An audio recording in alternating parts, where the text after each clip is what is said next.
Yeah, so we're at Newport, which is the hubbub, the capital of the Isle of Wight. And we're meeting a girl who runs a website for under 25s, and she wants to do a story on us. She wants to meet us, wants to interview us. We've been emailing. She's very nice. And we're going to meet her now, and then have dinner here and wind down a bit and have a walk around the town and outstay our welcome, as we always do. Charlie, Grant, Max, with Jack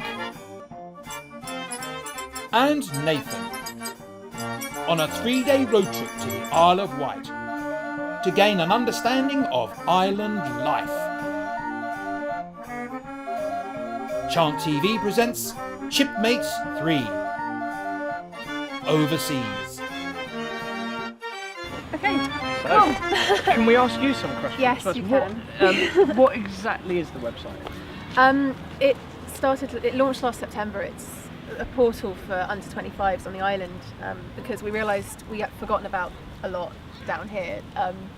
No one really remembers we exist. There aren't any jobs, there's loads to do, but no one ever advertises it. So the whole point was to give young bands and young businesses the chance to have some publicity without having to fork out a fortune, and give them somewhere to go to find out about gigs and that kind of stuff. So it's been really good. Yeah. And trying to link up the island and the mainland as well, because they're just not linked. With youngsters on the island growing up, is there a sense of we want to get off as quickly as we can? Yeah. For a lot. Yeah. Everyone, I think. I mean, my little brother, case in point, he's 19, and he just says, I can't wait to get off. Most people I know say that because they don't find out about the stuff there is here.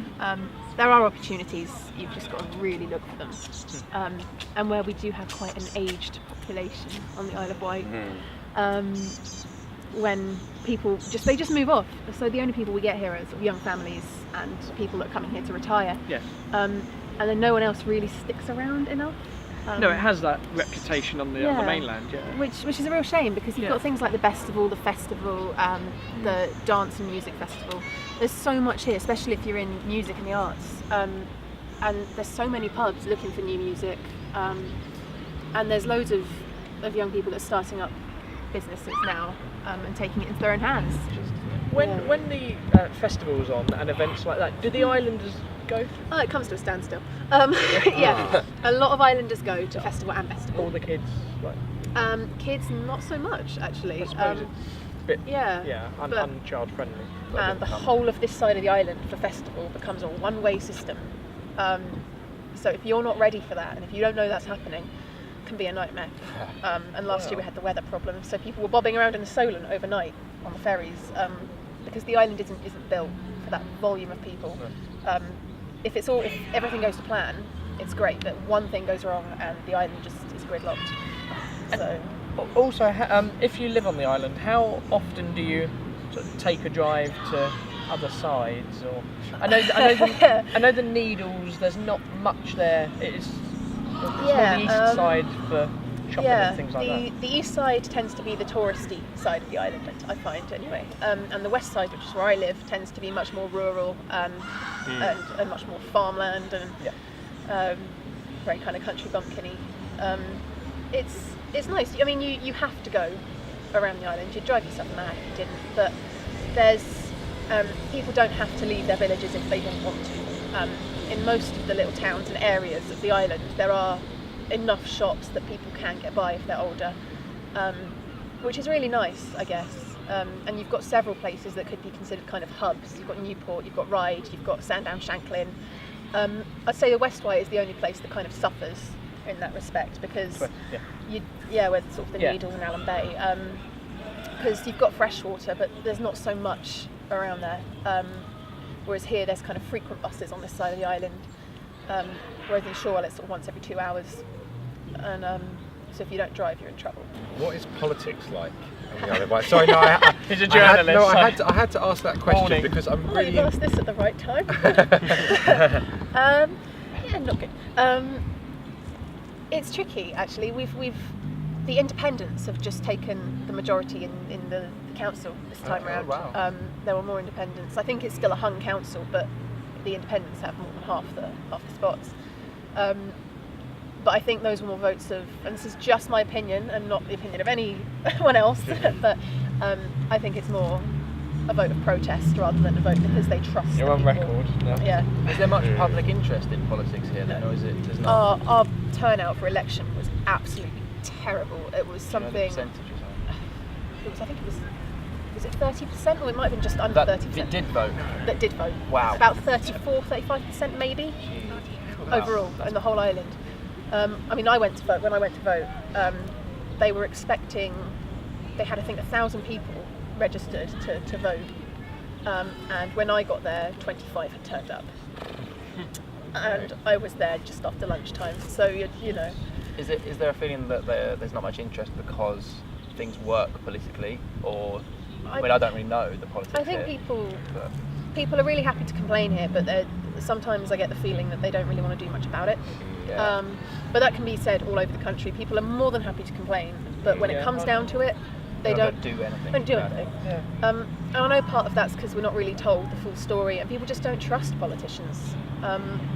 So you can't trust what they're saying. But I think more people would vote if they were given a reason to, if that makes sense. If they had more of a knowledge of how things worked on the island, because it does sometimes feel like it's completely separate to the mainland. And I think maybe some people don't realise that some of the policies that affect us here are exactly the same on the mainland. It's not that we're being isolated, it's just that strip of water actually causes a lot of problems, but it's mostly imagined by people. Okay, what on earth brought you to the Isle of Wight? I think is the question that whenever I said this in the office or to anyone, I was like, oh, I'm going to meet these guys. And they're like, why are they here? Why are you here? It's actually quite cheap to get here, wasn't it, as well? That was one of them. Yeah, we won't. Compared to when you were around. That's a shock. Ferries cheaper than trains. They really do milk you in the city. Yeah.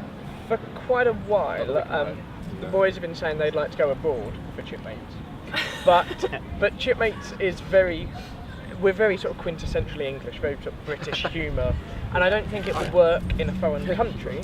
So the next best thing is going overseas, but somewhere that's still very British and incredibly so. Sort of the stereotype. Yeah, 25 years behind everybody else here, so you're in the right place. Just 25? Yeah. No, you get a feel that it's a really close-knit community across the whole island, not just in Newport or anywhere. Knows each It's other, quite heartwarming, you know, to know that the whole island. It's like everyone does know each other. We had a It's really lady nice. say to us this morning, "Oh, are you from the island then?" Almost saying, "I've not seen you before." Yeah, because it's unusual to have a load of guys that are under 25 coming down to We the are island unusual. with an interest. Well, you'll fit right in then, you'll be fine. Young people here are of two minds in that they're kind of like, oh, it's so boring. Or like me, you kind of think it's quite charming and sweet. I always say about us though that we've all had sort of not old-fashioned upbringings, but some of us have got like older parents, and we've all got very traditional parents. Yeah. I don't think we've got none of us have got young parents, have we?